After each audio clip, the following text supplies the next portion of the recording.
Oh, welcome to Vanderbilly.com. This is in response to a request for a lesson on Jimmy Olsen's Blues by the Spin Doctors from their first album, Pocket Full of Kryptonite. This song starts out with some very well-known chord riffs, which become a bit complicated because the guitarist, Eric Shankman, ends the riff with different chords and chord voicings throughout the whole song. So, while it's not clear to me whether that's a random thing or if he's following a plan, in this lesson I'm going to follow the studio recording exactly. In part one of this lesson I'm going to cover the intro and verse. Part two will cover the chorus and bridge. And part three will cover verse two, the second bridge, and verse three and the outro. To begin with, I'm going to play the intro, the first verse, the chorus, and the first bridge at speed. And this song is in standard tuning, so a lot of ground to cover. Let's get started.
Uh, let's first cover the chords that are going to be used in the intro and verse. They all use only the top three strings, and the basic ones are a D at the 10th fret, using the same form as you would for an open F chord, except that you're not fretting the D string. So just these top three, like this. Then you move that down to the 8th fret, same thing, and you have a C chord. Next is a G at the 7th fret, and you do that by using the same fingering you would use for an open D chord up at the 7th fret. That's G. And then finally an A at the 5th fret, and again you're using that abbreviated F form. Now the basic riff you play by sliding up to the D, playing the G string, and then the B and the E. And then you slide up to the C, again playing the G string and then the B and E twice. Then you play the G at the 7th fret and the A at the 5th, like this.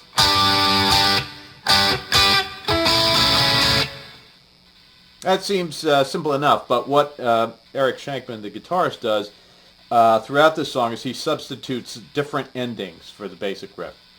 And usually those endings involve substituting for the 5th string A chord that comes at the end. So here's some of the substitute chords that he uses. He uses an A, not at the 5th, but at the 9th fret, and you do that again by just using that D form. So that's an A. A C at the 8th fret using the F form, and an F at the 5th fret using the D form.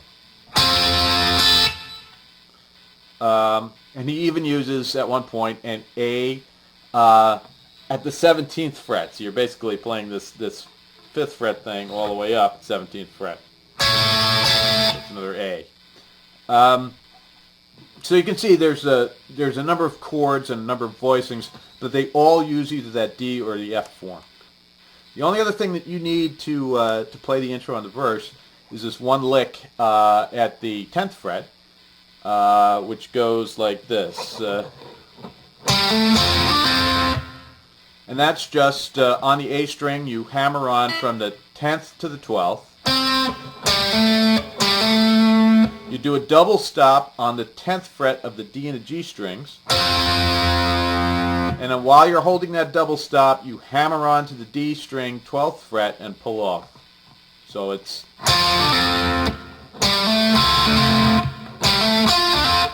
If you hammer on to both the D and G string, it would sound like this, which is not the sound that you want. So it's just hammering on the D.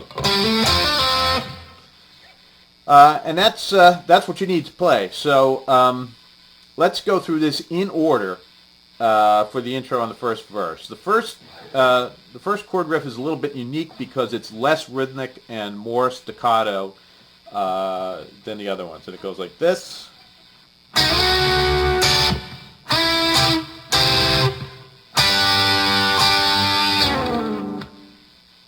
Okay. And you notice that the use of the upstrokes here, it's not going to be the same in the other parts, but just if you watch the right hand.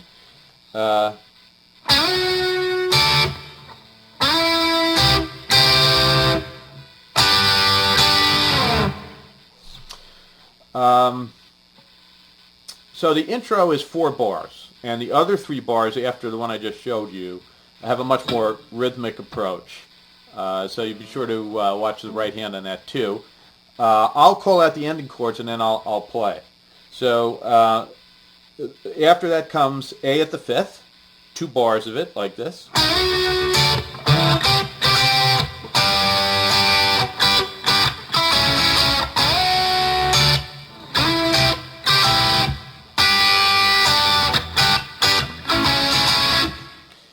And then A at the 9th, 1 bar like this.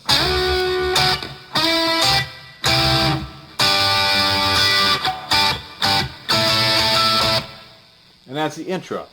Now, the first verse has 8 bars, and I'm going to go through that the same way, just calling out the endings.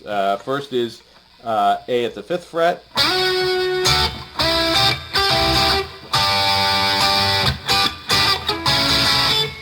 Then the 10th fret riff, and that goes in there like this.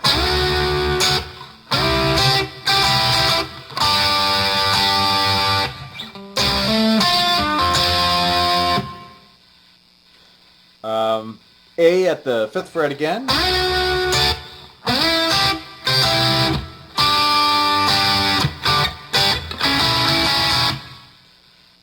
And C at the 8th fret.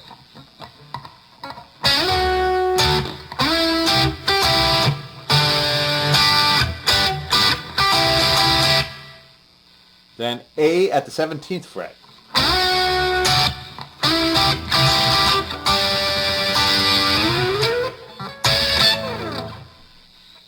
So one more time, that's...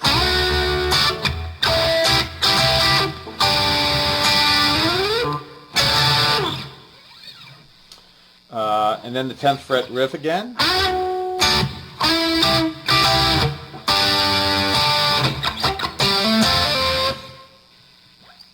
F at the 5th fret.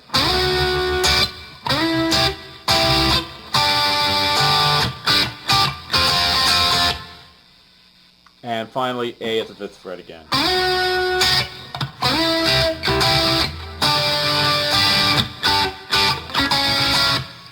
And then you're ready to move on from those top 3 strings a little lower and do the chorus.